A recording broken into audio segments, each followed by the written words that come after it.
You want to know something amazing and wonderful and crazy? I was getting message after message after message that every single day needs to feel like a vacation. And you know what's so funny is it's been really sunny out here. Extremely sunny to the point that like I have gotten a huge tan. I don't know if you'll be able to see the difference. I'm pretty sure you'll be able to. But this is where my watch is, and this is like what my skin looks like, and this you can probably see my the difference right here too, maybe. Like how how it's been, like how I've been cooking out here in the sun. But anytime I smell sunscreen, I think of vacation because like you think of the beach, you think of the pool, like as a kid you would always smell sunscreen. And so I have associated the smell of sunscreen with vacation. So I am out here like meditating and just really vibing out here for I want to say maybe 5 to 6 hours every single day, give or take. On my off days, I can probably be out here all day, like 8 hours straight. And I have like a lot of shade. There's only like 2 hours of that 8 hours that I actually have sun on me, like really sunning on me. So I'm being very safe with my skin and making sure that I'm not overexposing my skin to the sun. I just tan very easily. But I got this sunscreen. Well, my husband got it for me. And as soon as I smelled it, I was like, you know what's so funny? I've gotten like message after message from the universe, from signs, from videos that every day needs to feel like a vacation, right?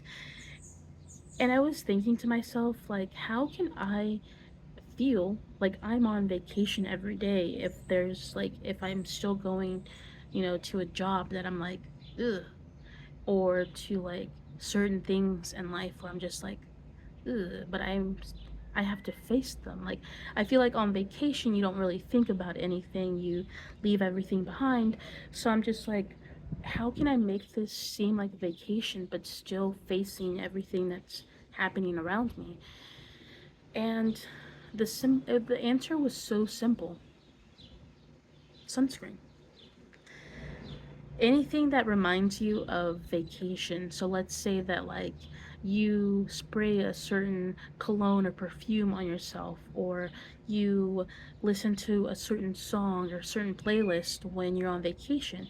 I would say like when you're cleaning, like open your windows or like open your blinds while you're cleaning, let the sun in, or while you're just relaxing, having like a spa day, like open the windows, let the windows open, go outside and like listen to that playlist, smell that scent, um, trick your brain into thinking after work or on my off days it's vacation mode, so that's like what I'm trying to trick my brain into doing right now is like whenever I think of I'm on vacation mode, I'm in that like miracle energy, that like hopeful energy, thankful energy, grateful energy. And so I want to tap into that feeling of being grateful all the time, being happy all the time. Like even if like things are happening in my life, I'm still going to like look at the positive. So I'm going to be like extremely vulnerable. So, we had a leak happen in our apartment. And as soon as I saw it, I was like, what did I do to deserve this? Like, I felt like my brain automatically put me into victim mode. Like, I'm gonna have to clean this up. I'm gonna have to, like, like, my brain went into, I have to solve this problem alone kind of mode. Like, back to, back to that, past energy because I believe we're still in a retrograde and then we're about to enter an eclipse. So it may feel like your energy is like for some reason I'm feeling the year that I'm feeling that I'm personally going back to is like my like it was like 2017, I think. Maybe that's the year I'm going back to. Um, so maybe that year may have been significant for somebody. But that year was like so, because I believe that was the year, that was my senior year, and that was the year I turned 18. I had my car, so I was just living it up. I was like, there was no school, um, because I don't know why, but as teenagers, we knew how to have fun without needing money. Like as a teenager, like I didn't care. Like if I didn't have anything in my bank account, I was going out and I was gonna have fun. Like I was like, I don't need to double check my bank account because I still live with my parents, so I had no like bills to think of. Like rent is paid. Like I don't see any type of bills. Like the only thing I see, I think, was like the gas that I had to put in my car, and then the insurance for my car, my phone bill, like my grocery bill. I think that was pretty much it. I think that was like the only bills that I would ever think of. And most of the time, if I overspent when I went out, I could easily just ask like anybody. Like I don't want to be too vulnerable on here. Like I would ask my parents, or I would ask like in my friends or something, like you know, just if you don't mind just paying this bill for me. And like I would ask different people all the time, so it wasn't like not running, not asking the same person every single time, right? But it would rarely happen. Like I would rarely overspend, because even though I was a teenager, I would be like, okay, so before I go anywhere, because obviously I would go places where money wasn't really needed. So like I wouldn't really mind like paying my bills first and then going and having fun.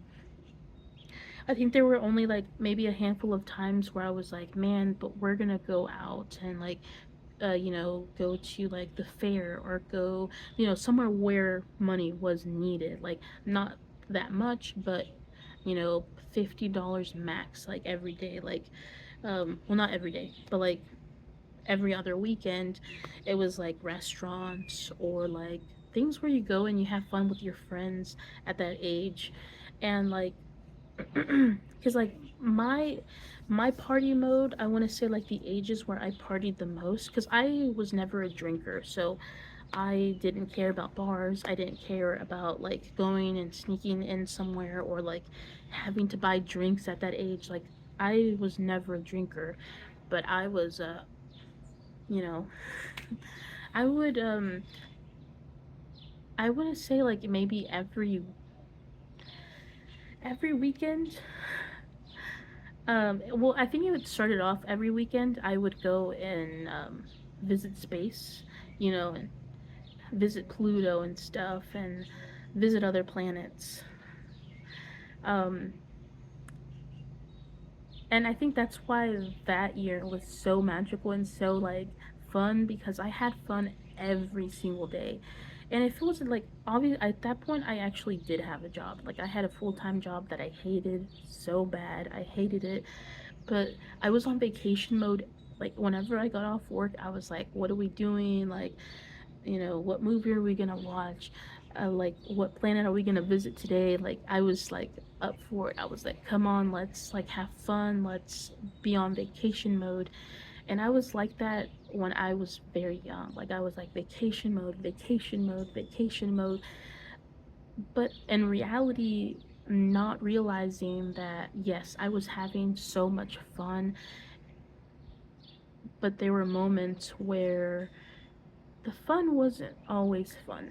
Like you remember the good times, but then if you go back, you also see there were some pretty dark moments in those times. And not to like flip the switch on the storytelling right now. Um, oh, sorry, this is random. I've been seeing 923 everywhere. So I don't know if that's significant for you, but I just saw 923. But there were some moments where I would like lay down and sit down, right? And there were moments where I was like, I'm surrounded by so many friends, and I've made so much memories.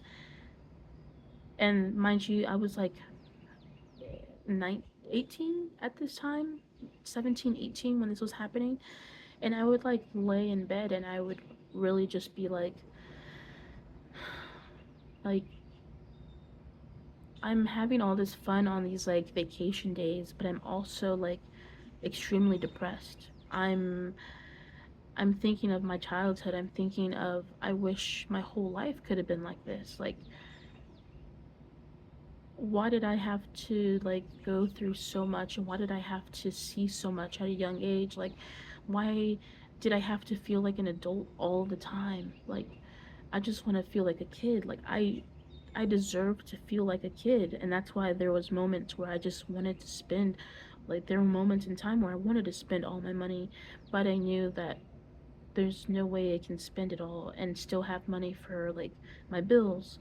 So there were moments where I was like, you can only have fun with so much, you know, and that's why we visited other planets because we didn't have money for like a vacation, a plane trip to, a new country or like, you know, any of these like big, because there's so many beautiful places on Earth. Like there's so many places I would love to visit, and like instead of like reminiscing and thinking like, man, I'm never gonna visit these places, right? I just, you know, go into space while watching a documentary about this place. Like I've always wanted to like, I don't know, like I don't want to visit these places per se because these places that I want to see, you can't actually visit, if that makes sense. Like I forgot what the waterfall was called, but I know it's in Brazil and it's like this like beautiful big giant waterfall and like this beautiful like forest that's there.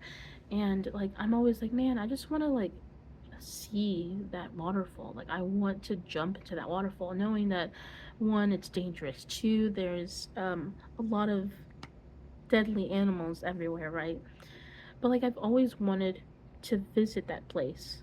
So instead of being like, I'm never going to be able to visit this place, I just, you know, visit space for a little bit. I say hi to Pluto, and then I like, because Pluto's actually a planet. Like I don't care what anyone says that Pluto's too small to be a planet. Pluto's a planet. I don't care. Pluto has a special place in my heart, okay?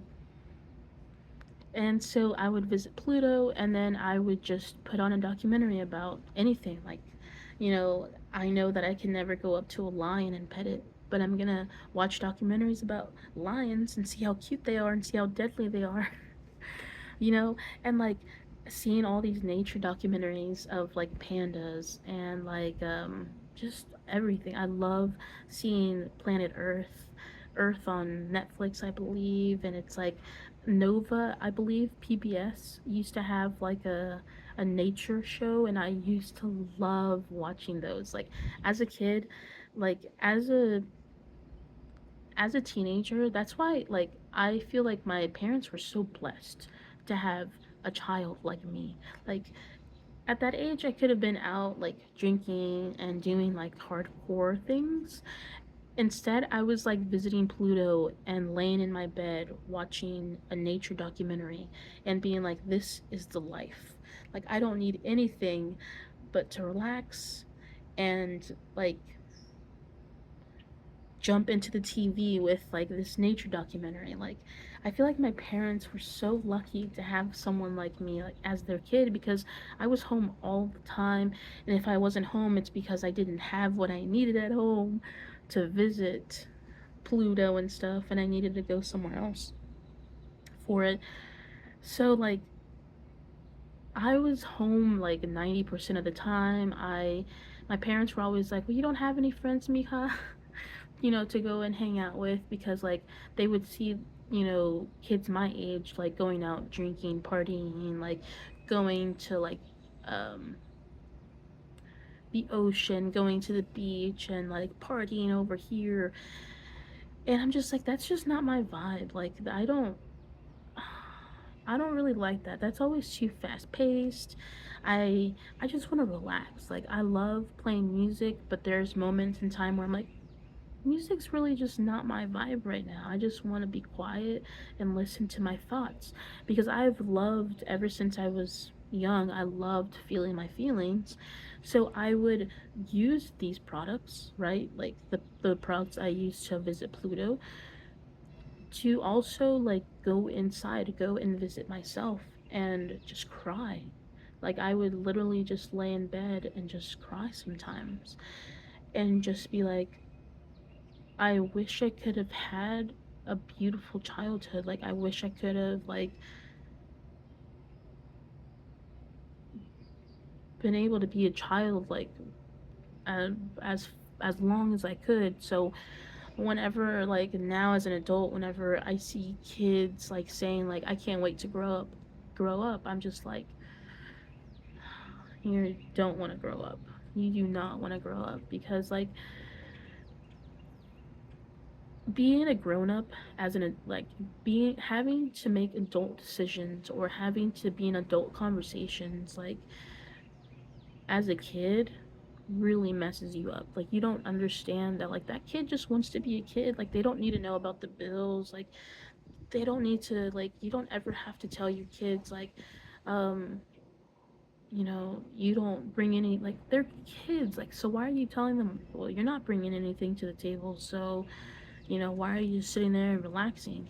When in reality it's like you chose to have your kids. Like you chose to have kids because you knew that like you wanted them like I hope that your plan when you have kids is for them to have so much fun and be carefree and not have to worry about like bills and stuff. Like yes, make them understand about money. Like when they want a toy, say well you got to work for it, do some chores around the house and I'm going to like pay you from doing these chores, like doing the dishes. But like if you notice that they're not doing the chores right, like they're half assing them and then expecting the money, just be like, well, you didn't do a really good job, so you're only getting half. So, like, if you get paid $8 for, you know, washing the dishes, if it's a half assed job, you're only getting $4 for washing the dishes.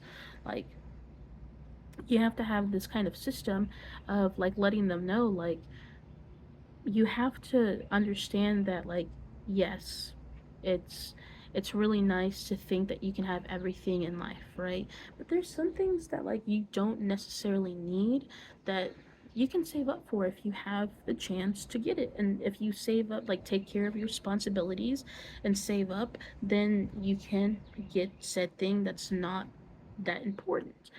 Don't put like this like this toy, this thing you don't necessarily need right now above eating, above your grocery bill or any other bill. Like make sure you're taking care of this instead of like, even though I know how amazing that feels, because I did it a lot um, as a young adult, in my 20s, my 21, 22, 23, I would like spend my entire check on like things that made me happy, that things that brought me like a lot of dopamine like and it would become trash in like a week. So I would be like, man, like I spent money on all of this stuff that makes me happy, but now like what am I going to eat for the rest of the week, right? And so that's when you start learning the value of money. Like yes, you can have fun with it, but you also need to realize like you're on earth. There's going to be moments in time where you do have to be like, okay, well, let me take care of this first so then I'm not stressing about it. And then having to be like, man, but it feels like I can never buy anything that I want in certain period of the time. And this is where you have to like unlock that inner teen in you. That those moments where you didn't care if you had money or not. Like me right now, like I don't really have like the funds to just be like I want to party, like I want to like visit Pluto and all this stuff. I don't have exactly what I need, right? Or exactly what I want. So what I'm doing is like going out here, putting sunscreen on, being in the sun, listening to music that makes me like happy, and just trying to make the best of every moment. I think I got distracted while I was saying this story, um, but we had a leak in our kitchen, right? And to the point that I had to take like the dishes out of the cabinet. And I was just like, to the point that I was like, that victim mode of why me? Why is this happening to me? But then I was like, no, that's past. Like, that's old patterns. Like, I'm not going to let them in. So I was like, immediately, as soon as I recognized that I was thinking like that, I switched it and I said, no, ma'am, we do not think like that anymore. And I was like, um, let's see what we can do. Like, that's okay. Maybe this is just pushing us to like move out, and like really try to like look for something else, or like there's reasons for everything, right? So when that was happening, yes, I was like pretty disappointed, but at the same time I have to remind myself that I choose the way that I want to see things. Like, you either choose, and I know that's easier said than done, depending on your situation. I know it's easier said than done, so don't shame yourself for being in that victim mode. Just realize that you're in that victim mode, and like just make sure that you snap out of it. Like, snap out of it, because like this is the year where we have to like really face our shadow side, where we really have to face our old patterns, where we have to be like, like I don't want my old life back ever. And so I don't want to be in that victim mode, so I'm going to switch and try to see the positive. And so the positive in that situation that I saw, I was like, ooh, this gives me an opportunity to reorganize all of these plates and stuff, because there was a lot of plates that I was like, we don't ever use those, so I never really touch them or use them, or like they've been sitting there like for years in that same position.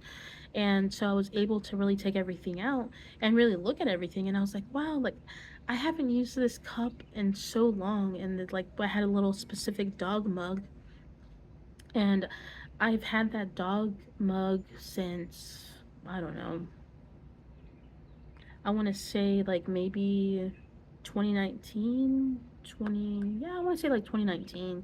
I've had that little like coffee mug, and I just remember like making coffee in there. Like, it brought so much memories, and I was like, oh, well, I'm gonna go ahead and put this down with my favorite mugs, because I've bought new mugs, right? Because that one's like not the, like the dog mug's not the best, but it has a lot of memories. So I'm like, you know what? I'm gonna put the new mugs up here, because like, yes, they're new mugs, but I really want to like really use these mugs, like these my favorite mugs, until I can't use them anymore. Like, I don't want them to just sit there and not create new memories with me. Like, I want to continue creating memories with this mug.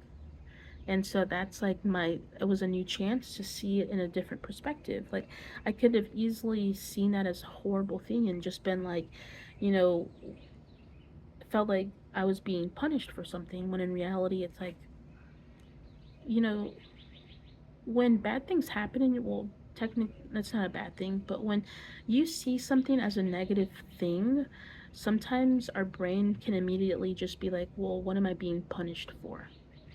Well, like, what am I, 2, 3, 4, I just saw, 2, 3, 4, 5, I just saw. Like, there are times where like you're like,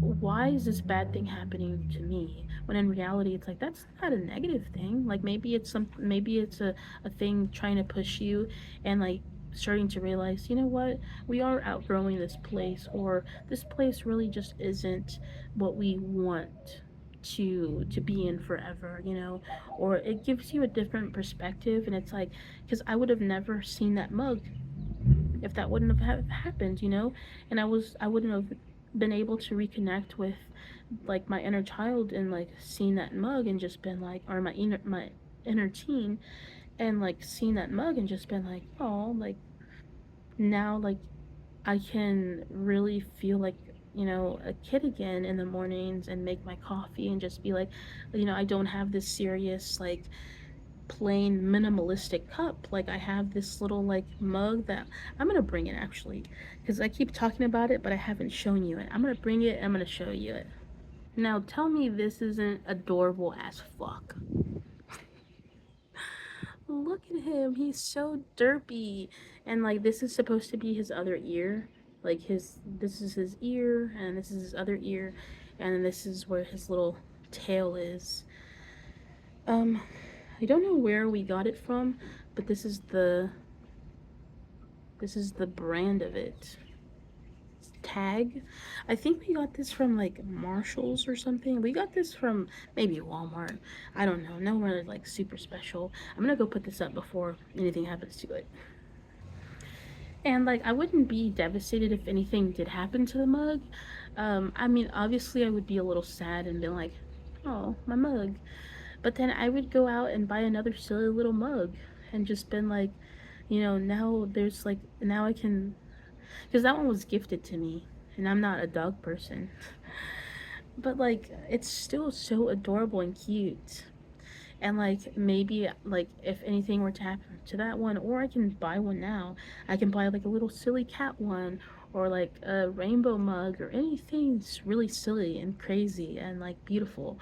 So like even if I were to lose that, like I would be able to replace it with something even better and something more beautiful, something more me, you know? And that's how I've been feeling, like that analogy I've been feeling like in life. Like when I um get pulled out of a situation, or like I no longer, talk to a certain person, or I'm no longer in a situation, then I'm able to just be like, well, now that I'm not in this situation, now I have more time, because like instead of hanging out with this person, or instead of being in this situation, or instead of being at this job, I can do something I really like. I can do things that are more me. I can have fun. I can listen to music. I can have that day as like a self-care day. Like yes, there's going to be moments in time, because there were moments in time where I was just like, man, like I felt like I couldn't live without this certain situation. Like I couldn't live without being in this comfort zone. And when that comfort zone is like changed, when something changes, change is very uncomfortable. Like we we know change is necessary. Something in us knows that change is necessary. Like change happens all the time, but I feel like the older we get, the more we're like, we I don't want anything to change because now I've made this my safe space. I've made this my safety net. So I don't want anything to change, when in reality you know that things you wanted things to change. At least I'm speaking for myself. I wanted things to change when I was a kid. I wanted change. I needed change. Like I didn't like where I was at. I I'm gonna be honest, I didn't like my dad. I didn't like my father.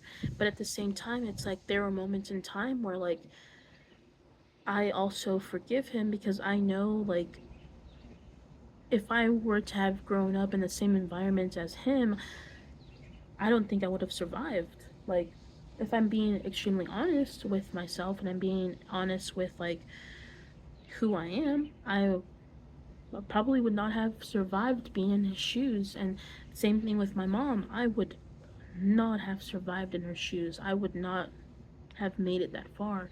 So I have like a lot of love for them, like a lot of like sadness for them, because I would not have been able to deal with anything that they went through. And but at the same time, you also have to be like, maybe said parent has never changed, right? Like it's okay to feel this sadness and forgive them, but you don't have to accept them back into your life. Like my mom, I've accepted her into my life. Like I love her. She was so loving and so amazing, but you have to think that everyone has that shadow side. So she had days where I didn't really want to be around her either. And but at the same time, it's like I'm an adult and I get to choose if I want to spend time with her. But like for me, it's like sometimes spending time with her kind of brings back memories, and there's moments where I'm like, really don't want to think about that right now. Like, I haven't healed through that, and I don't know how anyone else's parents are, but I'm sure that adults of that age, they are very stubborn when it comes to like their feelings. They will not talk about their feelings. They don't want to feel that, because not only do they have to feel what they did to you and like that past, put themselves back in that moment, but you have to think about that they've never healed from their childhood. Like, they've never healed from what they went through. So they think, "Oh, well, I'm too old to move through this. I'm too old to move through what I've been through. Like, I'm already, my mom is like in her 50s, I believe. Like early 50s, I believe. So I have to think about it. Like, you have to think about it when you're that age. When you get to that age, you feel like, well, I'm halfway there. Sometimes you think halfway there, but you really don't know like when that is. But you start thinking about death a lot more when you get into those ages. So you start feeling like, what's the point in healing if I'm already, gonna go one day? And obviously, there are some adults that see it the other way, that see it like, there's a lot of people in that age range that think, I have so much time to heal. Like, let's start the healing session. And you can really tell, like, there's a lot of like Gen X, like, coming on to, or boomers. Sorry, I don't know if y'all take offense to that word. I say that word all the time. I call myself a boomer all the time because technology is changing so much, to the point that I'm just like, I can't keep up with some of these things that these youngsters are doing. Like, and that made me feel so old saying it like that, but it's true. Like, things are so fast paced and things change so fast now that it's really hard to keep up. That you start to realize that, like, wow, like, I used to make fun of old people all the time and saying, like, come on, like, get with the times, like. But you have to think about, they were holding on to dear life, to like their safety net, to that safety. And this new generation, I feel like, loves change, can't wait for change. Things change so rapidly and so fast that they're going to like want change and need change. As you can see, there's a lot of like, I feel like there's going to be more activists in our new generation. I think it's Gen Alpha, I believe. I think there's going to be a lot of change. As soon as they get older and they get to see everything that's happening, things are going to change rapidly, but like in a good way. Like, because we're in Aquarius season, so things are going to change rapidly in a good way. Like, people are going to start opening their eyes, and like, I'm not joking, there's going to be moments where people are going to be like, why have we been working 8 hours when our body has been telling us we can't? Why have we been taking all of these loads when in reality we didn't even have to? Like, there's going to be a lot of corruption being broken. And you can feel like they know that their time is coming. Like, they know that people are waking up. They know that things are about to change, and I'm pretty sure they're not liking it. They're trying to protect they're trying to make rent go up. They're trying to make food go up. They're trying to distract you, make you feel like things aren't getting better. They're testing the living crap out of you. And like, the Matrix is testing the crap out of you right now. So if you feel like, I want to quit my job, I want to not be here anymore, I can't do this anymore, you need to hold on, because that's exactly how they want to make you feel. That's exactly how they want to make you feel. They exactly want to make you feel like, oh, what was I, trying to be hopeful for the best, or, look at me being so silly thinking of things getting better, like, wow, like, how childish of me to think that things were going to get better, when it feels like the Matrix is testing you every single moment. And like, you're able to take a breath. You have to go with the flow. The reason why so many of us drown when we feel like we're like being pulled under is because we don't even realize that maybe they're protecting us from a storm. Like maybe they're showing us that if we don't fight, that we will literally like get gills. Like we will literally learn how to breathe underwater. Like something is telling us that come under here, give it some time, like Mermaid Man. I don't know if you've seen, like, there's an episode in SpongeBob. There's so much noise. It was just quiet just a second ago. So this is just reminding you there's going to be a lot of noise, a lot of distractions. You have to keep holding on. Please keep holding on. Okay, with everything that you can, just keep holding on to hope. But what was I saying? They got me distracted. um Oh yeah, Mermaid Man. There was an episode in SpongeBob where they really like show. Oh, I just saw 35, where they show how Mermaid Man started breathing underwater. Like I don't know exactly how it happened. How did he end up in the water? Um, I don't know exactly how he ended up there, but there was some mermaids that found him, and he was like super ripped, and like he was like a supermodel or something. He like just he was very like he looks like he exercised very well, right? So Mermaid Man was this like strong dude, and like these mermaids literally that's why they called him Mermaid Man, you know, I'm pretty sure. But like these mermaids came and saved him and literally put like a star over his face so then he was able to breathe underwater. Well, like I feel like you're getting because he thought he died, like he thought he it was over, right? But he got dragged down. Mermaids found him and put a little mask on him, and he was able to breathe underwater. So like maybe that's what the angels are trying to show you. Like they're pulling you under, thinking like this is the best for them. This is what you need, but you're fighting so much. You're fighting so much that now you've like swallowed so much water that they're like, oh no, I don't think they're gonna survive this if they don't let go of their old life. If they don't let go of these old patterns, like this might kill them, right? But you have to think about it like they're not the ones like pulling you down, right? Like that your angels aren't fucking dragging you and killing you, right? But like you just holding on so tightly to this old life, to these old cycles, you are like fighting with the ocean. You're fighting with it and fighting with it, using up all your energy, and then you can't do anything but just like lay there and feel like you're dead, like you're dying. When in reality, it's like if you just let go. There's a song that I love so much for these moments where you feel like you're drowning. Um,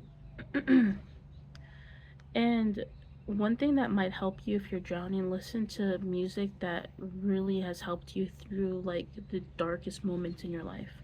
Right now, you need to listen to what helped you through your darkest moments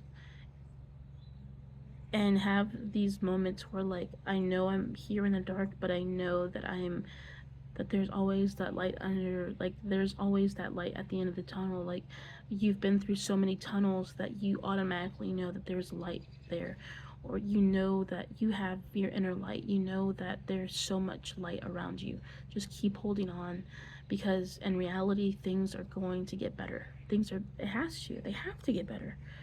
Like you've made it this far, you've survived this much. Statistically, it has to get better. It has to get better. It's like gambling. Like you win some and you lose some, right? And those losses feel like the end of the world, but that win though, when you win, I'm not condoning gambling. I am not condoning it. But I'm just saying that like what's like instead of thinking like what's the worst that can happen, start thinking what's the best that can happen. If I use this day instead of like shaming myself for not doing anything, like not getting any work done, I'm just gonna be like, you know what? What's the best that can happen if I use this day as a rest day? Like, I'm just going to let my body rest. I'm going to let myself feel my feelings. I'm going to eat my favorite food, eat my favorite snack, eat my favorite dessert. Like, what's the best that can happen? I'm gonna feel really good. I'm not gonna shame myself. Like, if you're on a diet and you accidentally eat a cupcake, the last thing you wanna do is shame yourself, because then you're gonna shame yourself and to the point that you don't wanna do this anymore. So you have to be very careful that your body, your brain is very powerful either way that you want to look at life. If you want to look at life in a very positive way, your brain's going to help you see everything positively. Like, I see, like, right now, colors for me are very, very vibrant. Like greens, blues, reds, like every color right now is extremely vibrant to me, like super vibrant to me. And I imagine that this is what a child sees like life as this beautiful, peaceful, loving place, because that's all they know is this love and peace and beauty. And I imagine that this is what a kid sees in life, is like colors being so vibrant. Like, I've been seeing like bees and wasps and spiders, and I'm not scared. Whenever I like think of like these things, like, it doesn't scare me to know that they're around me, because I know that if I don't mess with them, they won't mess with me. Like, if we live in harmony, there's no need to show who's more dominant. Nature just beautifully flows. Like, when I like, this may sound odd to some people, but whenever I come out here, I'm just like, nature, thank you so much for like sharing this space with me, because like we're the ones who knock down all of these. Sorry, I just see a caterpillar going down the tree. I don't know how to explain it. It looked like a cocoon was like moving down. Like, it literally looks like there's like a little cocoon just floating in thin air.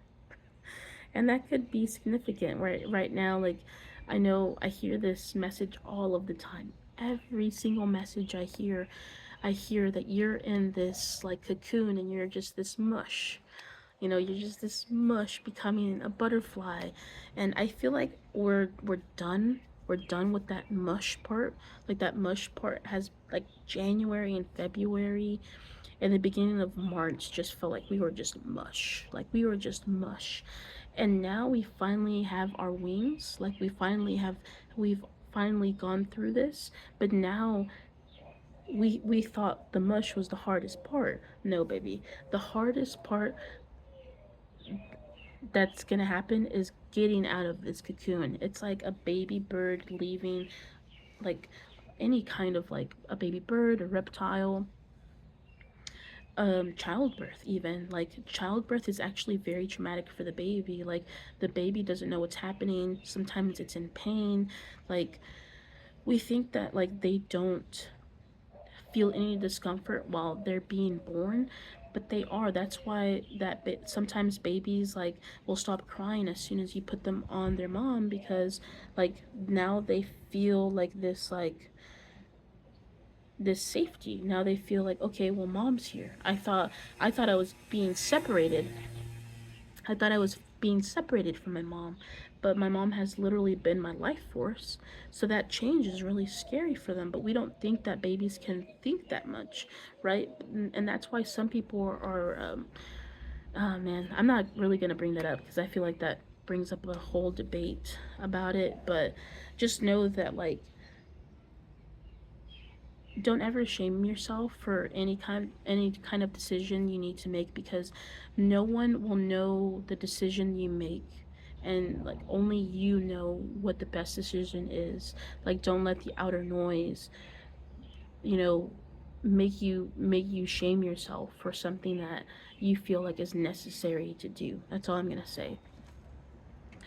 But like, these baby birds and stuff, like, get out of like their egg, and they just like, that's honestly like the hardest part of like getting out is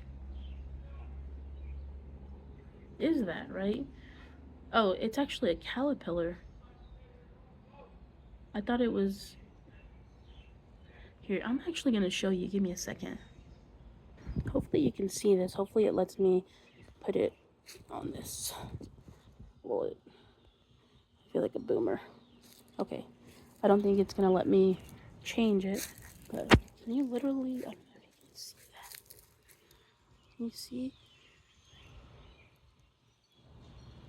Oh. I'm trying to... You see that caterpillar? I wasn't joking. I was not joking at all. I've never moved while making these videos. I've never moved. I know the audio probably was not the best right there, but that's okay.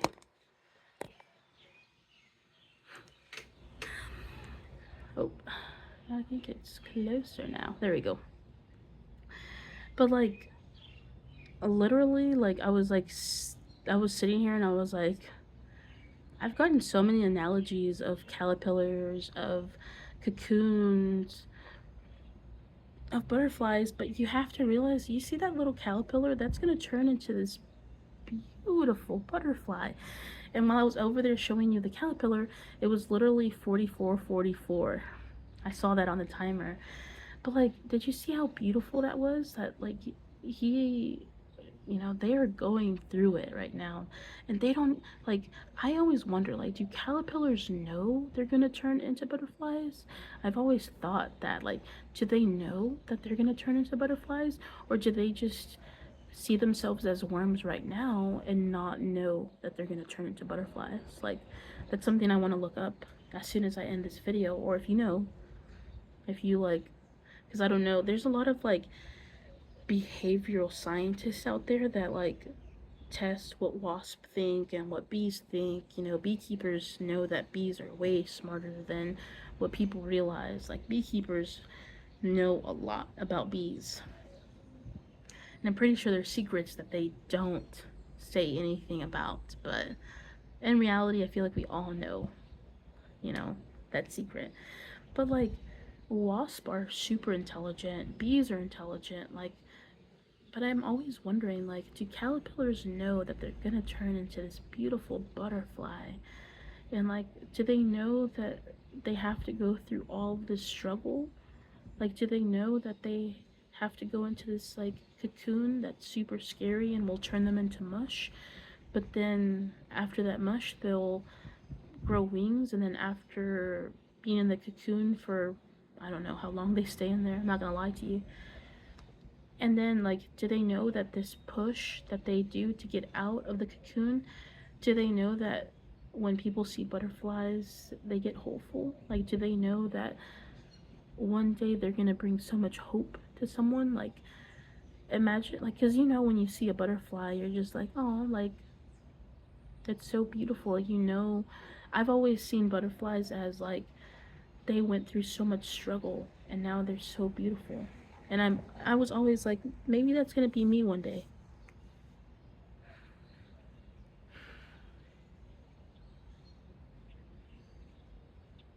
Sorry, I got a little emotional there. I don't think I've ever said that out loud. But like, you go through all of this and you're just like, I hope that someone sees me as beautiful as a butterfly one day. Even though you've been through so much shit, like, I know people see me as a butterfly, and I love that so much. I love being the butterfly in people's lives. I'm always like so hesitant and crying on here because I'm just like, but crying's not bad. Crying's not a bad emotion. I always talk about like, crying's not a bad emotion. I love crying, but people perceive crying as such a bad thing, like such a negative emotion. But like, crying is so beautiful and so freeing. So if you feel like crying, let it out.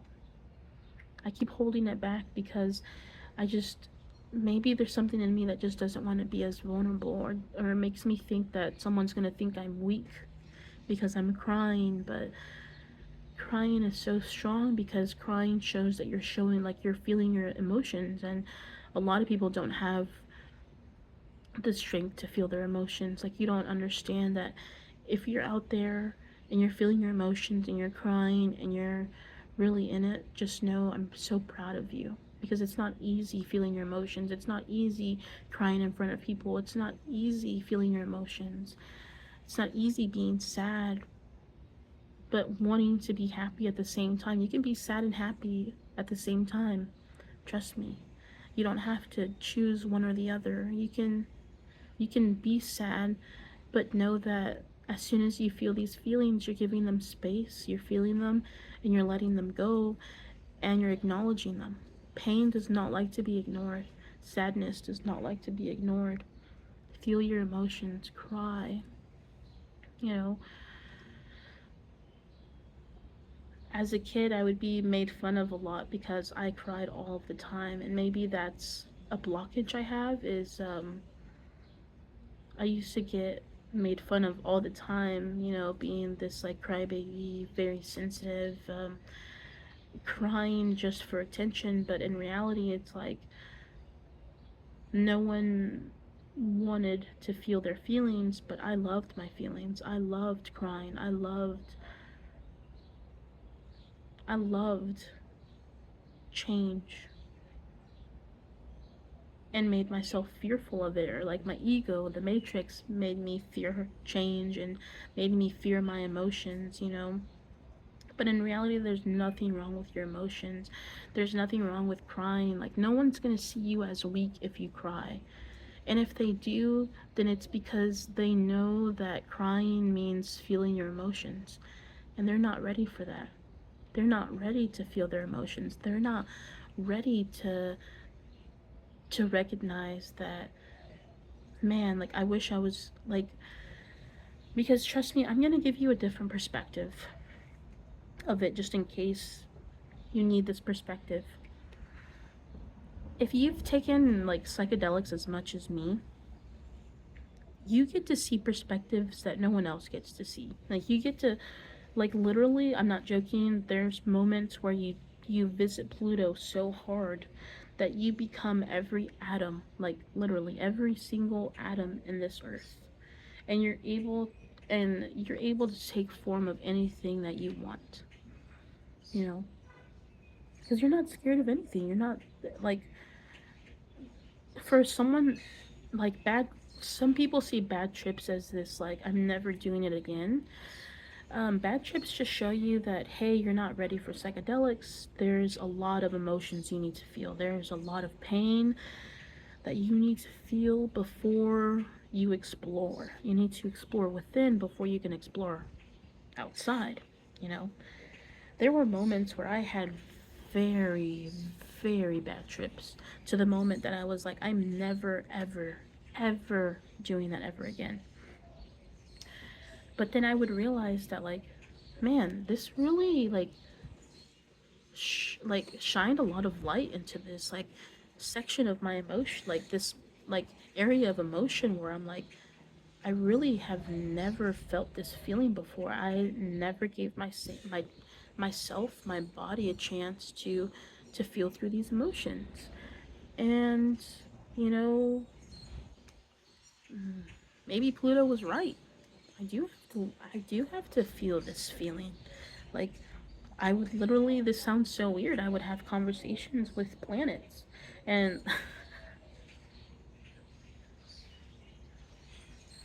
people who know me in real life, oh my gosh, like, the vision, like, you're gonna be like, what the hell is wrong with her? Everything. I've never claimed to be normal. I never want to be. I never want to claim that I'm normal. But like, I've had different, like, conversations with planets, to the point that I was just like, man, you know what? You are right. Like, you are right. I have never felt this feeling before. Like, I really do need to feel through this, don't I? Like, you're so right. And, you know, Thank you for scaring the living shit out of me. That made me feel like that I was dying. I felt like I needed that. And there were moments where I would like, go back into my body. I would like, the trip would end, and I would be like, wow. So we need to take a break from that for a bit and really heal. And I think that's whenever my journaling started. I started journaling every single one of my dreams. And this was me as like what age was I when this was happening? Because you're expecting me to say this happened last year. No, ma'am, this did not happen last year. This happened when I was like 16 or 17, I believe. That was like 16 was the very first time I visited Pluto, or earlier than that. So I have had my experiences. Um, that's why I felt so old, because people would always be like, "Well, come on, let's drink, let's party," and I'm just like, ugh. Actually, I'm visiting Pluto tonight, so I can't. And they would be like, "What the fuck is wrong with you? Ugh, you're so weird." And I'd be like, "I never said I wasn't." And like, there were moments in time where I'm like, that really did hurt my ego. Like, I'm not gonna lie, I'm not gonna sit here and say that like, oh, I didn't care about that. Like, no, it hurt really bad. As like a 15, 16 year old, like, man, your ego is huge at that time. Like, you don't, um, it really hurts because you want to be part of like this friend group. You want to be part of like this fun, because you think it's fun, but I'm not regretting anything I did in high school.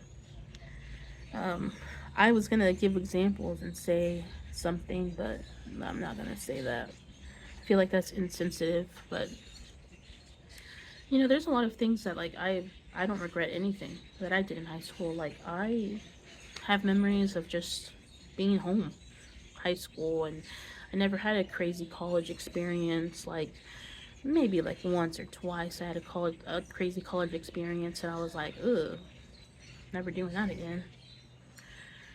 Because in reality, I just love like slow paced, relaxing times. So this is a time to get back into that, whichever phase that happened to you in. It's time to go back to that. Of, you don't need money to have fun. You don't need to go on an expensive trip to have fun. You can literally buy a kiddie pool, fill it up with some cold water, put some sunscreen on, go outside and just relax in that kiddie pool outside. Like, you don't have to say, well, I don't have enough money to go to this like extravagant trip. I have enough money to buy a kiddie pool, and I have a hose outside, and I can fill it up and drink. If I want to drink a margarita in there, I can, or do anything else in there. Like, just have fun and stop being like, well, I don't want anyone to see me in my kiddie pool. Like, trust me, they're not judging you. They are jealous of you. Like, they're probably triggered by you if you do this. Like, if you have a kiddie pool in your backyard and you just like relax and chillax all the time, like, man, that sounds really good.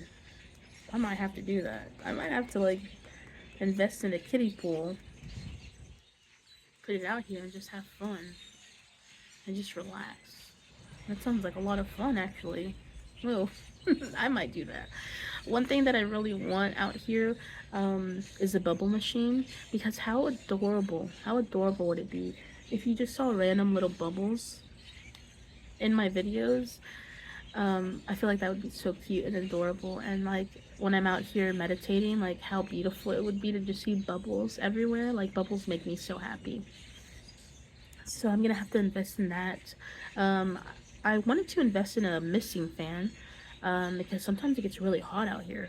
But if that misting fan doesn't work out, that kiddie pool might have to just do it. And an umbrella, and that's it. An umbrella and a kiddie pool. Sounds good to me. Oh man. Well, I think that's it. Um, I love you, and I can't wait to hear more about what's going on in your life. I used to feel like I had to rush through these videos, but now I'm like, I watch hour-long videos. Like when my favorite creators post a video and it's an hour long, it does not feel that long to me. I'm just like, man, that hour didn't really feel like that long. So I'm doing these messages so ever slowly, with so much peace in my heart, so much love in my heart, because I know that everything that I'm saying is helping someone. I know it's helping me. I rewatch these videos. They help me a lot. They help me realize that, like, man, I'm talking to myself and I'm motivating myself, but I'm also hopefully, motivating other people and like giving hope to other people to see that, like, oh, she's not seeing life all hopeful because there's amazing, beautiful things happening in her life. She's seeing life as hopeful because she doesn't want to go back to anything else. She wants to love. She wants to see beauty in life. Like, there's a lot of things I wish I want to be more vulnerable with you guys in the future, but maybe right now I'm just like, maybe it's just not the time. But like, there's a moment in time where like you you really get you really get tested to moments where you're just like, man, adults were really hiding this. Like, your parents were really hiding all of the pain that they had in them. And I think that's what gives me so much more compassion for my parents, because I'm like, they had to be parents, and they felt like they had to act like they were okay towards their kids, when in reality it's like, I would have really loved to come home and just like see my dad crying, and I would have been like, what's wrong? Like, let's talk about it. Let's feel through this. Like, I would have never judged my parents for crying or for getting mad, and just being like, this isn't your fault. I'm just going through a lot. And I hope that when you're an adult, you know, you're able to work through these emotions. That actually reminds me, I actually saw Despicable Me 4 last night. Oh my gosh. Having an absent, like, obviously, like, they were there physically, but emotionally they weren't there. Having an emotionally absent mom and dad, Despicable Me 4 is really triggering in a good way. It's like, man, I wish I had a dad that encouraged me like he encouraged Margot. It's like, I really hope, they love you. uh, I can't talk about, I keep saying I need to be more emotional and let my tears come out, but I'm still like not comfortable with that yet, and maybe I have to later on. I will be, but that moment like literally almost broke me, because it was so adorable. Because it's like, we want them to be loved, and we want them to like, because we know how much love is in our children, and we know how much hope, how much dreams they have, and like, realizing that someone can like squash their dreams is terrifying. And that's why you have to give yourself some grace, because like maybe your dreams were squashed, and maybe it's time to like look back into those dreams, because it's like, maybe I shouldn't be crying because I have sunscreen and it's gonna burn my eyes. um Maybe there's some dreams I got squashed as kids, and now it's time to reconnect with that and just say, like, I can reconnect with myself again, and reconnect with these dreams that I thought I lost. But if you have not seen Despicable Me 4, trigger warning, I'm not deathly afraid of cockroaches, but I am so scared of them. And like I'm getting over that fear slowly but surely. But they scare the living crap out of me, and I don't know why. There must be something deeper in there. Like there must be a deep reasoning for it. But it's so funny because like he has like these little minions and stuff, and I'm just like, what if like maybe like you squashed a roach or something, right? And now they all remember it. They're like, you know, this person killed Uncle Frank. This person killed Samantha. You know, we have to remember their faces. We have to follow them everywhere they go. You know, and it's like imagine if that's like what they feel like. Obviously, I don't know if anyone has done any like tests with them. If they have, I don't know if I could see it. Just tell me about it. Just if I could just listen to it and not see the video of them testing anything. Oh, they scare me. I cannot. They gross me out so bad. I can't even see a picture of them. It makes my skin crawl. I'm getting better at it though. But if you have that kind of feeling with roaches, the main bad man is a roach man. He's a roach guy. So, sorry. Spoiler alert, maybe. Like, sorry. Um, but like, there was like so many beautiful moments in that movie, and I loved it so much. Like, I want to watch it again. It was just so beautiful. I loved it. I recommend that movie. Um, Another movie that I also recommend is Kubo and the Two Strings.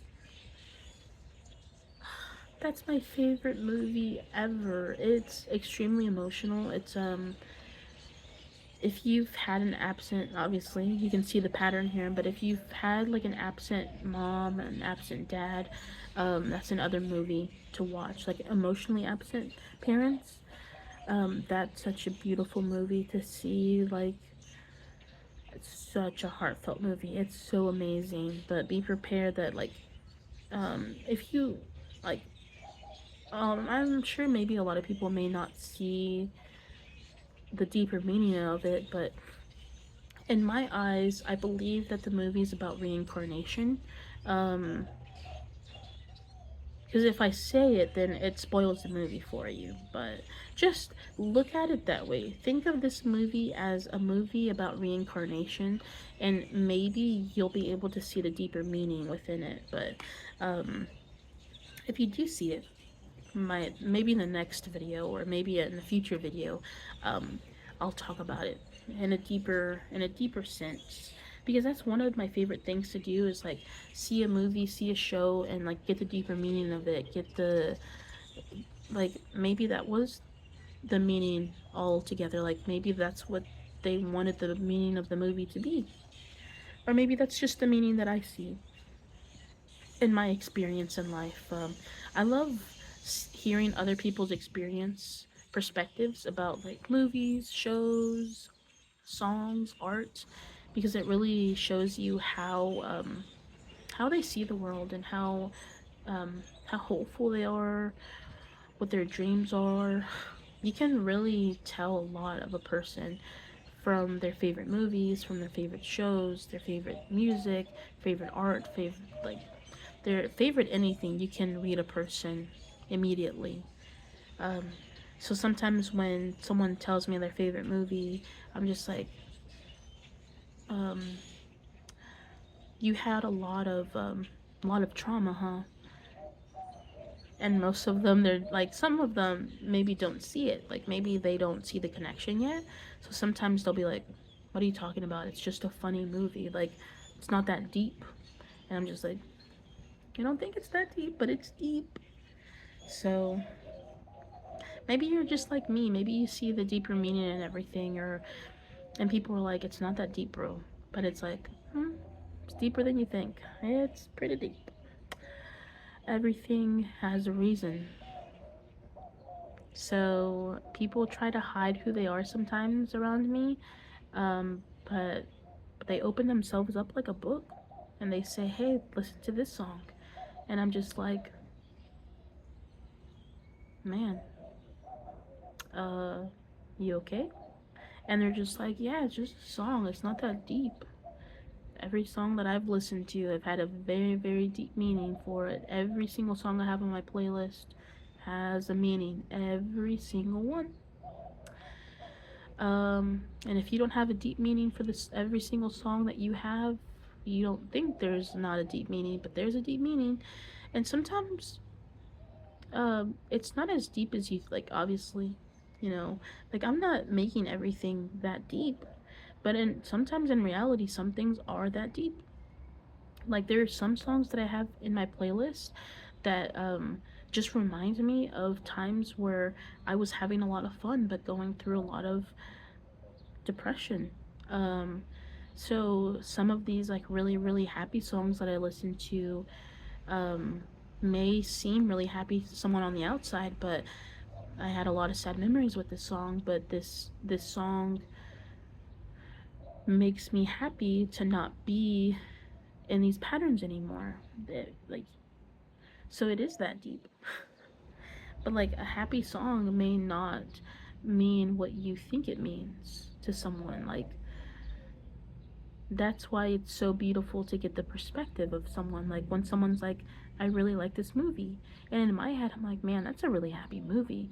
But they don't seem like they had a really easy life. So I wonder why that's their favorite movie. And I'm always like, why is this your favorite movie? And like, they go into it and say like, this was the best time of my life. I saw this movie when I was like, having a lot of fun in my life, and it just reminds me of that moment. But then I know that I'm sure that they've gone through dark times in that moment. 111 right now. Maybe they went through a lot of dark times, and sometimes without realizing it, sometimes we go through life and we hit a really rough patch in our life, and we listen to comfort songs, we watch comfort shows that make us feel safe, through these times of change. That's why I'm saying that right now, like comfort food, comfort shows, comfort anything. Right now, it is time for comfort. It's not time for action, it's time for comfort. So I'm not saying like quit your job. If that's the feeling you're getting, then like go for it. But like just realize that like after work you can literally go into vacation mode. I'm not, I can't speak for everyone, right? But at least for me, it's like I don't have anyone I have to take care of when I'm home. Like I just saw 12/12. I have my little babies, my kitty cats. I make sure that they have food, their litter box is cleaned. I make sure that I'm okay, I'm fed, I have drinking water. Um, and I know my husband can take care of himself. So I'm not like thinking of someone who can't take care of themselves. Like I can literally go home and literally be in vacation mode. So, what a blessing that is. I hope that everyone is able to do that in some sort of way. Maybe it's time to connect with your children. Hopefully, they're old enough to get in that kiddie pool with you, and it's time to have fun with them. Show them that life is fun. Mom's not always so serious. Mom is not always, mad. Mom can have fun. Mom can be fun. You know, like know when to be the strict parent and when to be the soft connected parent. um, I feel like that's what kids really need nowadays is I'm here to connect with you and I'm here to help you. I'm here to listen to your problems, but I'm also here to discipline you when you should have known what was right. Like if it's their first time making the mistake, like have compassion for them. Like say like, hey, look, next time we know this wasn't such a great choice you made, so let's not make that choice again. And if they make the choice again, then I think that's when a really hard, not a really hard discipline. Anytime I hear hard discipline, I think of my childhood, but things have changed nowadays. But for me, hard discipline is um like for real, like setting your foot down and just being like, I'm giving you this freedom. Like, I am literally giving you this freedom. I want you to be okay.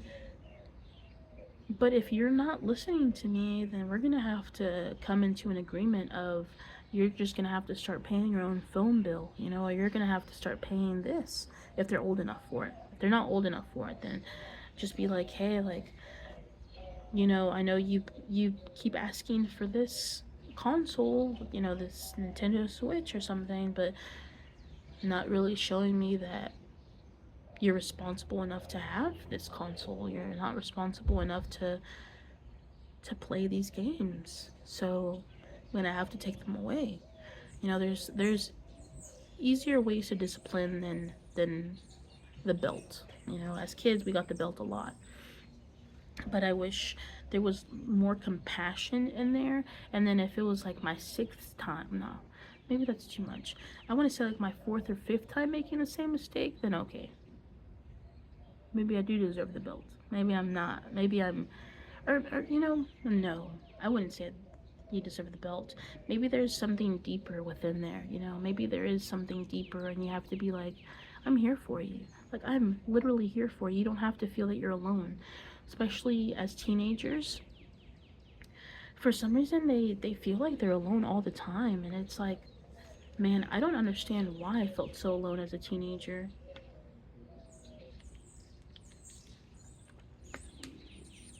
But I felt like I had to like fight my battles alone as a teenager. Maybe that's why I was so distant, because I felt like, well, my parents kind of help me. But just let your kids know, like, I'm really here to help you. Like, anything that you feel like, and I just saw 555, but like, you can tell your kids, like, if you feel like you're in a pickle, right? Let's say like you hanged out with the wrong group of kids at school, and now maybe they're threatening you or something, or maybe they're blackmailing you, and you feel like you're trapped between a wall, and you're like, I don't have anyone that can help me. Just let them know, like, I'm here for you no matter what. Like, it's better to face this now than face this later, you know? I'm here to help you. Yes, I'm going to discipline you and like talk to you about your decision, and just be like, well, now you know for next time to have more discernment with making friends, going after school and hanging out with these people. Like, you need to have more discernment. You need to start listening to your body. Did you get like a stomach cramp or anything before you went out and hanged out with these people? Like, you really have to start listening to your body.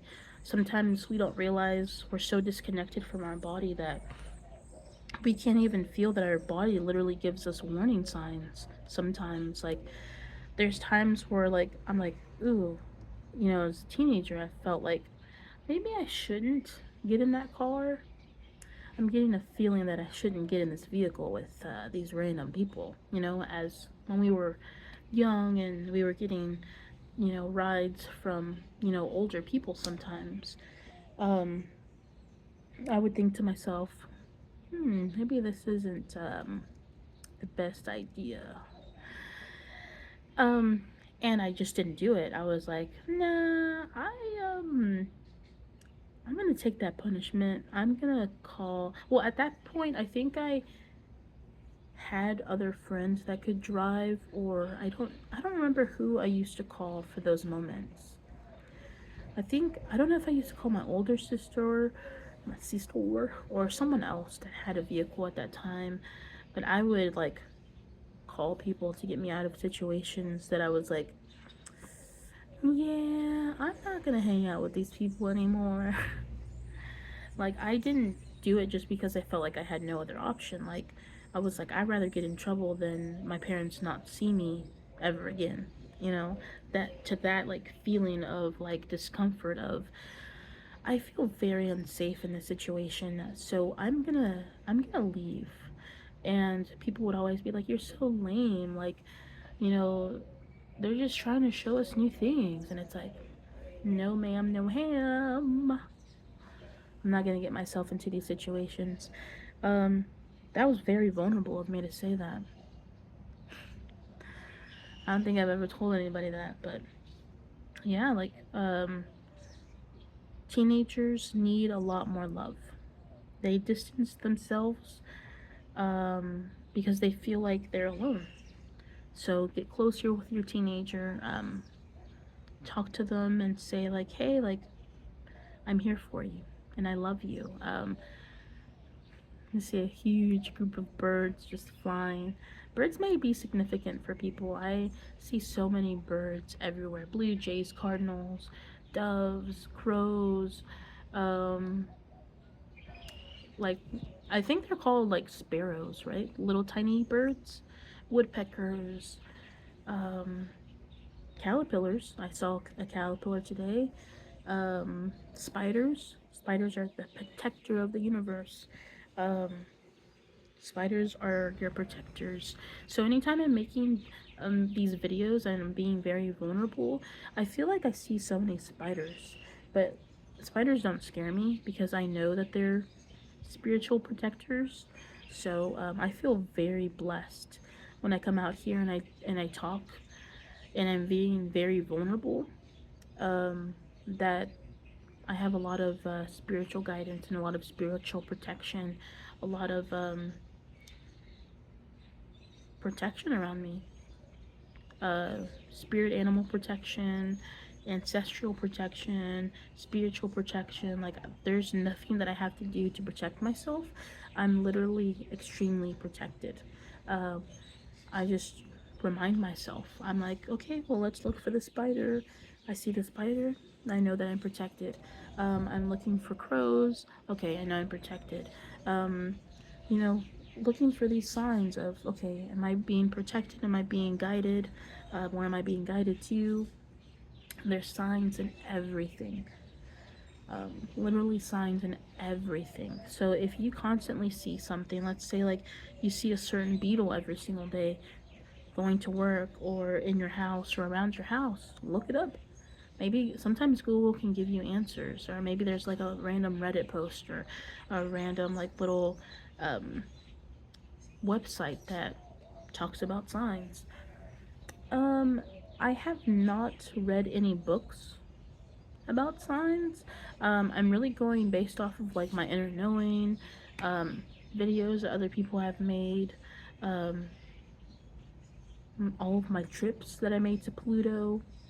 I would ask a lot of questions over there, so they answered every single question that I needed. Not in the way I thought they would. It felt like every single time I went up there, it was like a riddle. Oh my god, it felt like a riddle every single time. It's like, I don't know. I don't even have like a riddle to even tell you. Like, I wish I had a riddle. Literally seeing a spider right now on my table. But like, it felt like a riddle every single time. It's like, you will know, child, when the yellow and blue stars face each other. This is when you shall know that it's time to move on. And I would be like, what the fuck are you saying? Like, what? And I'm just like, and this is just an example, right? But it's just like, when the yellow and blue star face each other, that's when I know it's time to move on. I would be like, what?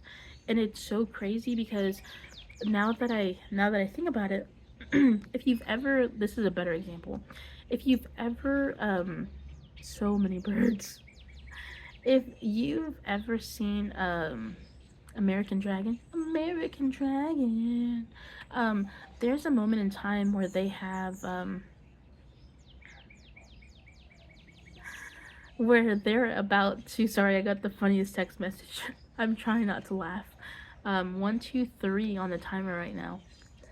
Um, there's a moment in time where they have these two girls that have that can predict the future. They can predict if a good thing or a bad thing.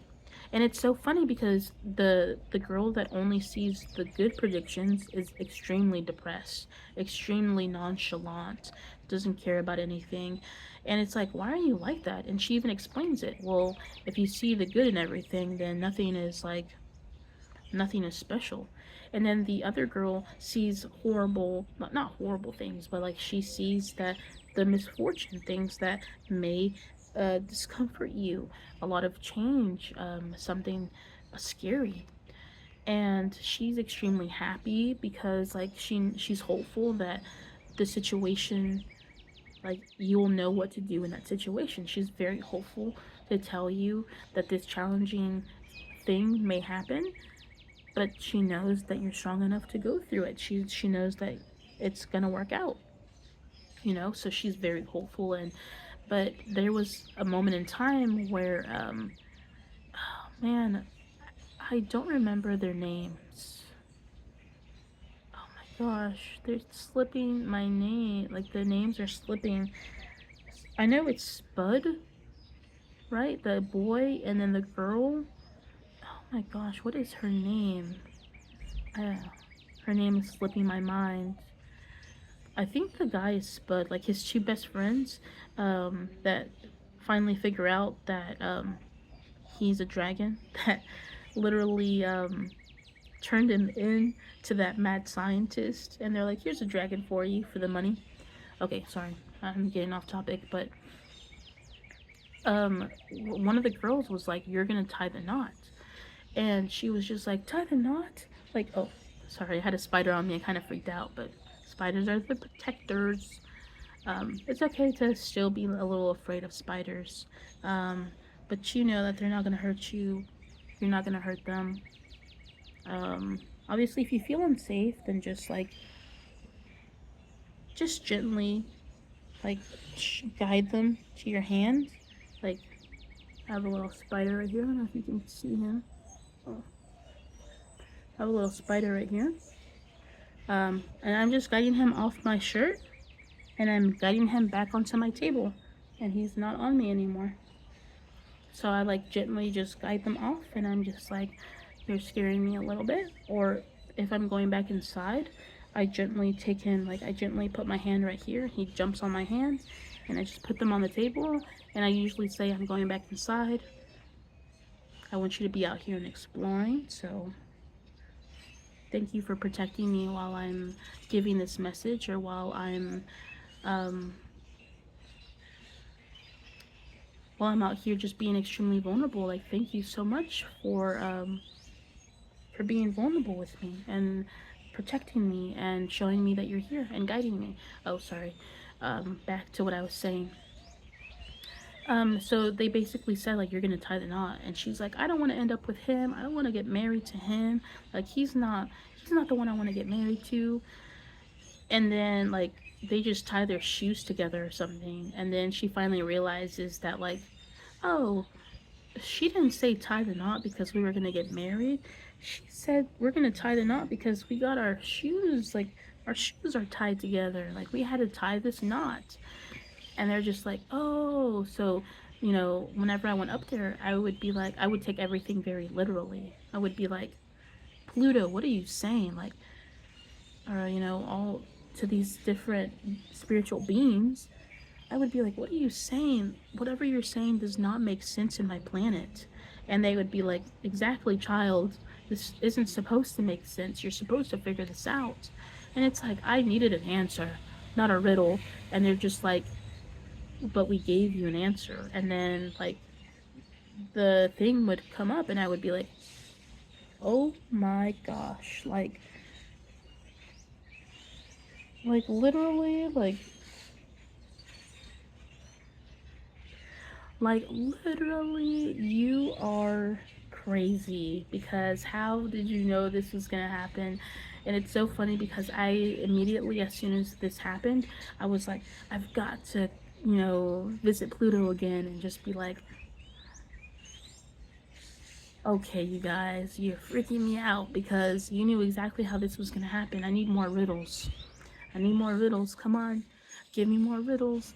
And so, at first, riddles really like screwed with my brain, and I would be like, "This is so stupid. Why can't they just freaking tell me the answer? Why don't they just tell me?" And I would be like, "I'm so glad they didn't tell me. This is really fun, like figuring this out and understanding this riddle."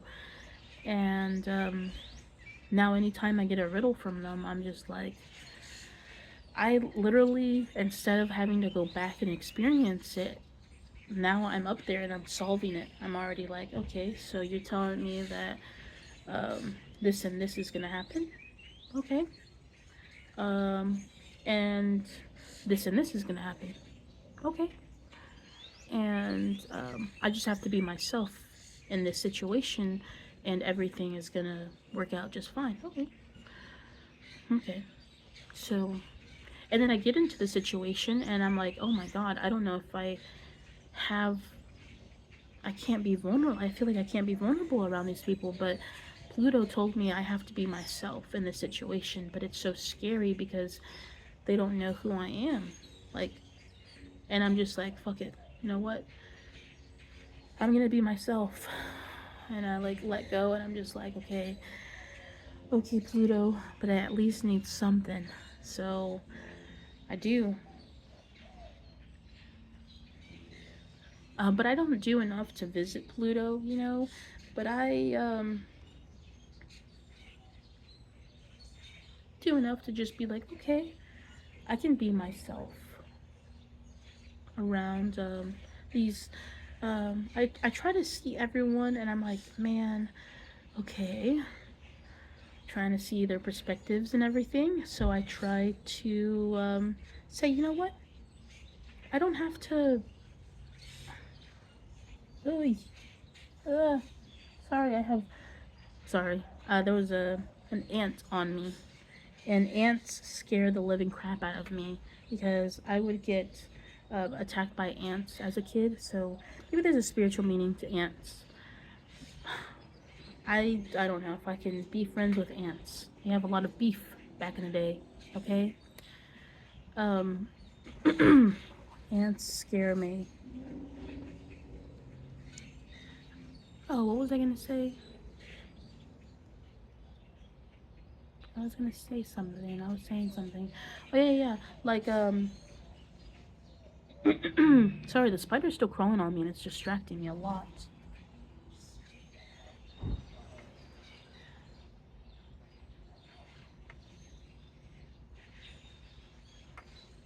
Okay, he's not leaving me alone, so I'm gonna let him do his thing. um, so then I'm like, you know what? I can be myself around these people as long as I'm under, as long as I'm really connected with my emotions. Um, as long as I'm like flowing with my emotions and I can't hide them. Usually, when I do that, there's no hiding my emotions. No hiding my emotions. I am vulnerable with everyone that's around me. Um, and I've noticed that that makes the truest connections, though. Like, whenever they say, like, they're struggling really bad with something, and you're just like, man, like, I had no idea you were struggling with anything. Like, you're fucking a bad bitch.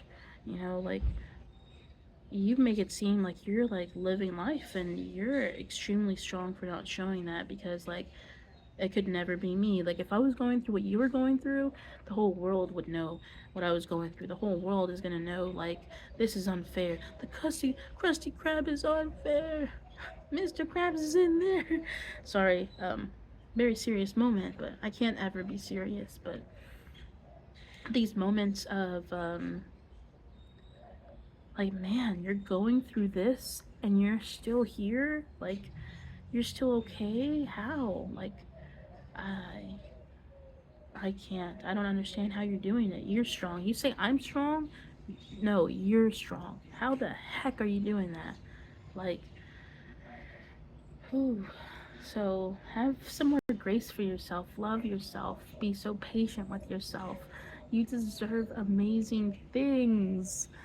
Oh my gosh, you deserve amazing things. I'm so proud of you. So proud of you for being vulnerable and for being yourself everywhere you go. I know how scary it is. I know how much times you were squashed, stepped on when you were trying to be yourself. So you being yourself right now is scary, but you're doing it and you're doing amazing at it. I love you so much. Like, you don't even realize how much love you're planting everywhere. You don't even realize how much love you're planting in your life, how much love you're planting everywhere by just being yourself, by being hopeful, even when it feels like life's not giving you any reason to be hopeful. Um, I hope that when things feel like they're falling apart, that My one of my friends, his name is Adam. He has like these sunglasses, right? And they have like these little like flipper things, you know, sun visors, I think they're called, but they like flip onto your glasses, onto your prescriptions. And it's so funny, like right now I'm thinking like if you have like just imagine yourself having these glasses and as soon as it feels like things are falling apart, just like just put the rose colored glasses on. It's time to be hopeful in these moments of confusion when you feel like everything is falling apart. Like put those rose colored glasses on, put your sunglasses on. It's vacation time. Like as soon as I get off work, on my off days, vacation mode 24/7, vacation mode for an hour, vacation mode for 2 hours, however much time I have. That's why I try to stay out here as long as I can because when I'm out here, it feels like vacation mode. I'm not in there. It feels like vacation mode. I'm not spending any money to go on vacation out here. It's free and it feels amazing. Like these trees out here, like the way that I talk to planets, I talk to these trees and they talk back. Not in the way that you think. Anytime like you think that I'm out there like talking to Pluto and he's like speaking to me in English, no, God no. Um, it would be signs. Like they would literally just talk to me in signs, like literally numbers. They would show me numbers and they would be like, yep, when you see this number, just know that yeah, it's gonna feel like your life is crumbling apart, and they would like slowly show me. So I would see this number and then I would get like a really rude customer, or I would see this number and I would get really annoyed, or I would see this number and get super angry and be like, okay, okay, bitch, I understand. I understand your games. When I see this number, it means that something in life is gonna test me. Okay. Then I started fucking putting my boxing gloves on, and I'm like, okay. So anytime I see this number, I would fight for it. I would fight with it at first, right? In the beginning, I would fight with it, and I would be like, okay, you want to fight? Come on, let's fight. And like, things would come to me, right? And like, I would fucking fight them, and I would be like, man, that doesn't feel good. Um, I'm tired. Like, because sometimes it would happen multiple times a day, and sometimes it would only happen once a day. But those days where it happened every single, felt like every hour, you get tired after a while. And so I was like, this is not it. I am not supposed to be fighting when these signs come. And so I would go back up there and I would be like, I'm so tired. What does this number mean? So I'm not supposed to be fighting when this number comes? And like then it felt like they kind of like handed me like a different color, a different like context, a different perspective or something, right? This is a very interesting perspective. I had this very very rude customer come into my line one day, um literally almost to the point of me crying because I was so mad. I was so freaking pissed that I couldn't just like off him. I couldn't. That sounds really horrible. Like not in that way. Like tell him like, come on, man. Like you're not the only person waiting in this fucking line. Like you're not the only You're not the only Walmart's. Uh, like this HEB or like Target or any of these fucking places aren't aren't here like just open for you. Like cause some customers like go to McDonald's, some customers go to these fast food places, and like they're just like they feel like the whole restaurant is open just for them. Like if something doesn't go right for them, then everyone's getting the fucking like they're taking their anger out on every single person, and it's nasty. Oh man, I have no like. Anytime I meet someone like that, I'm like, oh man, I would hate to be you, bro. You are a disgusting human for like throwing hate at everyone and thinking that's making you happy. That's not making you happy at all, you know? So when I had this experience, I came home And I literally wrote in my journal, like, I don't want to be the gasoline to their flames. Um, you know, they would, have this big giant fire in them, this huge anger, and I would feed the fire and it would get worse, and I would be like, so I'm not here to fight with this when I see this number, right? And I don't want to say the number because every number is different for every single person. Like every single person, this number is going to be different. So I don't want to change this number for you. Um, but it's time for you to, whenever you see a number, right? Let's say like you see 1, 2, 3, 4, kind of see like what's going on. Like, were you saying something to yourself and you were like, man, that's a very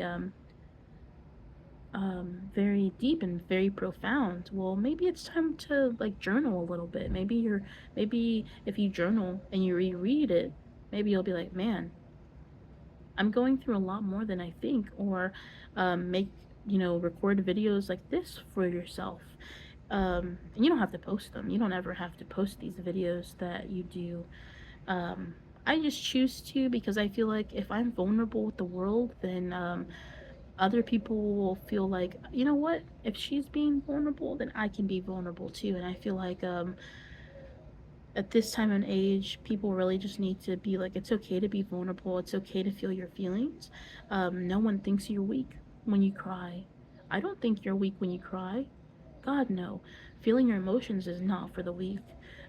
Feeling your emotions is not fun sometimes. It's not easy. It's like sometimes feeling your emotions, afterwards, you feel very happy and you're like, man, I can't believe I worked through that. And um, now I'm able to see the patterns with this. Or maybe I'm able to like really like move on and grow. And like I feel like I'm growing every single day. Like I'm growing even when I'm not doing anything. Like to like other people's perspectives. Um I'm seeing a lot of mirrored numbers. So I just saw 14, I mean 4114. So I'm seeing a lot of more numbers now that I'm learning how to learn what they mean. So everyone has different experiences with numbers. At least that's my take on it. Um, I don't think every number means the same thing for everyone, but I may be wrong. I may be wrong. It may be the same thing for everyone. Um, so I'm gonna give you an example. So I'm not sure if this is gonna help at all, but I'm gonna give you an example. Anytime I see like 111 or 1111, sometimes it feels like a tower moment, like a mini tower moment, a big tower moment. Um, but it feels like a tower moment for me because it's a new beginning. So sometimes I get information. Sometimes I get information that lets me know, like, okay, so this person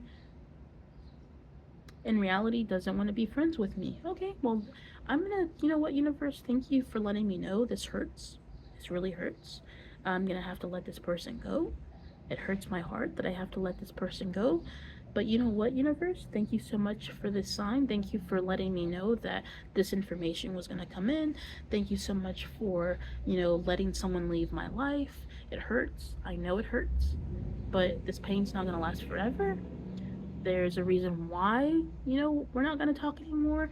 But universe, thank you for these numbers. Every single time I see 111, 1111, something beautiful comes into my life. But um, while this beautiful thing is coming into my life, I'm also being asked to let go of something. And sometimes I'm not even asked. Sometimes it just leaves my life. And I have no explanation for it. It just happens. And I just know that when I see 111 and 1111, I just know, okay, so I'm going to get some information. Maybe there's a lot of different descriptions for these numbers because sometimes I see them as keys. Sometimes I see them as keys, and I'm like, okay, so some knowledge is going to come. Maybe a door will open, a new opportunity is around the corner. It's time to open up my vision field of blessings. It's time to see the miracles around me. It's time to notice that there's a lot of spiders around me. There's times to realize that there's dragonflies everywhere. There's times to realize that I'm seeing, all of these numbers. And it's time to realize that, am I ready for this? Am I ready for this change? Because it's coming, like, ready or not, your life is going to change. So these numbers really do show you, when something's going to happen. And some, um, the number that I see, whenever I see this number specifically, I'm always like, ugh, because I'm just like, I am not ready for that. Anytime I see 1212, in my reality, I've noticed that 1212 is getting out of your comfort zone. You're going to have to be yourself around people that you don't know. It's very uncomfortable to be yourself around people you don't know. Um, you have to give yourself permission to relax. Sometimes, some days, I don't want to give myself permission to relax. And 1212 isn't always like a bad, like, none of these numbers are bad. Like, there's not like a number of that I fear to see. No, I love seeing every single number. I love seeing every single sign, because every single sign is something beautiful, and just a message for me to, like, move through. Like 1212, anytime I see it, I'm just like, okay, I'm gonna have to do something to step out of my comfort zone. Maybe it's as simple as making a phone call to a new place that I've never called. Like, to some people that may seem very insignificant, but making, at least for me, sometimes my anxiety is really high, and I'm just like, man, I don't want to talk to people over the phone. It's just not my favorite thing to do. I'm gonna have to I'm gonna have to go to the grocery store or something, like, I'm not a big fan of going to the grocery store. It's very overstimulating for me. I just want my headphones on, um, and I just want to shop alone. Like, I wish I could just be like, okay, I'm gonna shop. What's the time that there's nobody there? Okay, all right, perfect. And then you realize that you live somewhere where the grocery store is always full. All right, so busy time is all the time. Okay, all right. Um, Grocery bulk storage low. Oh no, hopefully it's still recording. It's like, sorry, that messed me up a little bit. Hopefully it's still recording. I hope so. I'm gonna end it in a little bit, but it's like, you're you're just like, man, like, I don't know if I can do this. Grocery shopping is really overstimulating. And I'm just like, I put my headphones on, and I'm just like, I'm going to put my headphones on, and then that's it. So that's what I've been doing. But I love you. My storage is getting pretty full, so I'm going to end it there. I cannot wait to do another message and talk to you guys and talk to myself, because I'm talking to myself, but I'm also talking to the collective. I'm sending you so much love, because right now you really need it. Give yourself so much love. Remember, comfort, comfort, comfort, comfort food, comfort shows, anything. Be comfortable. It's vacation time every single day. Make it vacation time every single day. Put any scent that reminds you of vacation. Smell it. Any songs that remind you of vacation, listen to them. It's vacation time. If you hate your job, fucking listen to that music at work. Just be like, on your break, on your lunch, it's vacation time. Don't talk to me. It's vacation time. And I know some people cannot physically take a vacation. Um, I I don't know what to tell you. I hope that you realize that your time is very valuable, and you completely disconnect from things. I hope, I saw 4848. I hope that you're able to set boundaries with the people in your life, with your workplace, and say, as soon as I get home, it's vacation time. Set boundaries. Even if no one in your field has set boundaries before, be the first one. If they don't like you for setting boundaries, that's okay. I'm not going to be burnt out at the end of the day. The other people will be, your favorite people will be burnt out, but not me. No ma'am, no ham. I'm not going to be burnt out. Okay, that's it. I love you so much. Um, this eclipse is going to be so amazing. This eclipse is going to be so amazing. If just listen to yourself laugh, listen to children laugh. Like this life that we're living is so beautiful and fantastic. Um, but don't shame yourself if you can't see it yet. It's okay. Slowly give yourself permission to see it. Give yourself permission to see colors more vibrantly. Give yourself permission to love. Give yourself permission to have fun, to laugh. Give yourself permission to be yourself, okay?